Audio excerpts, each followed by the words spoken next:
The job is done. The carpet is dry. The hard floor you cleaned is shiny. The invoice is paid. That's important. Everything looks fine. Everything looks great.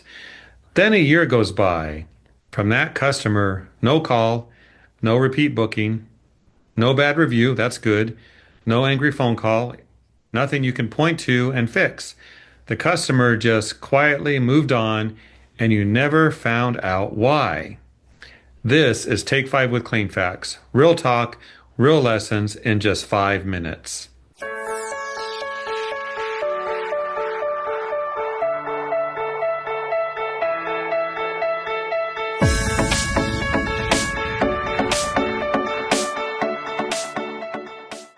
Most business owners assume a customer comes back because the carpet came clean and the floor looks good. That's the baseline. Nobody hires a cleaning company hoping for mediocre results. So clean carpet, clean hard floors, clean anything isn't the reason they return. It's really the price of admission. What actually brings a customer back or drives them away for good happens in the details around the cleaning itself. Think about how the visit actually felt from their side.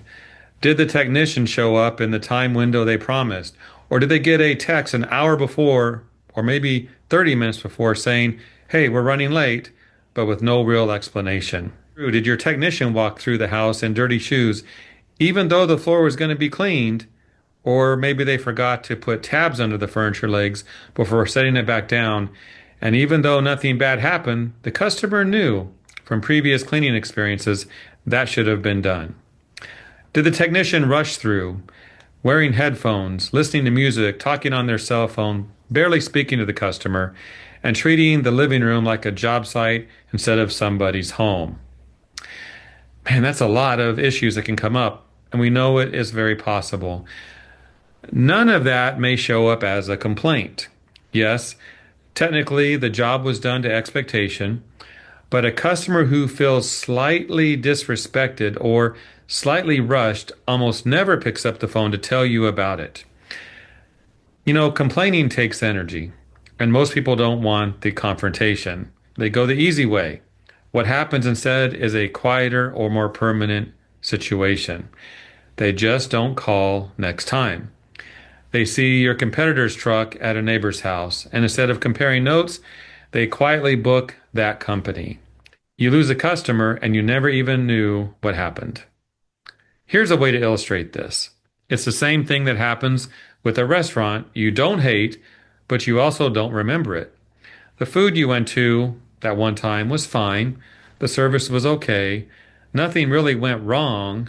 Nothing you can point to, but also nothing stuck with you either that was really good. So the next time you're thinking about eating out, you're deciding where to go, that restaurant doesn't even come to mind. You didn't write it down. You didn't memorize it. You didn't blacklist it. You just forgot it existed. And that's what's happening to a lot of cleaning companies. The work was fine, the price was fair, but the whole thing was forgettable. Now, forgettable doesn't get referrals. Forgettable just doesn't get rebooked. Now, the fix isn't more marketing. Direct mail and email reminders can only chase down people who've already decided to think of you. They have a reason to think about your company.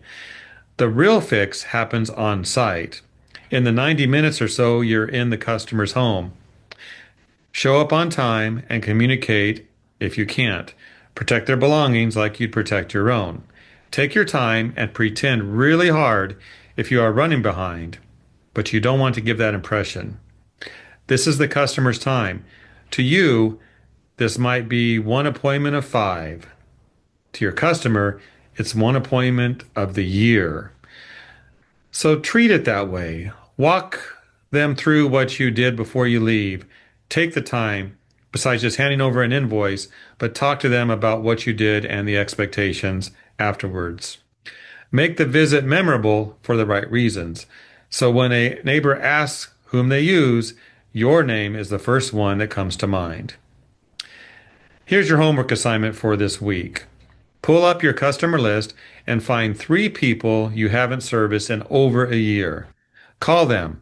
Not to sell anything, just to ask how their carpet or their floors have been holding up. Listen to what they say. And more importantly, listen to what they don't say. That conversation will tell you more about your business than any review site ever will.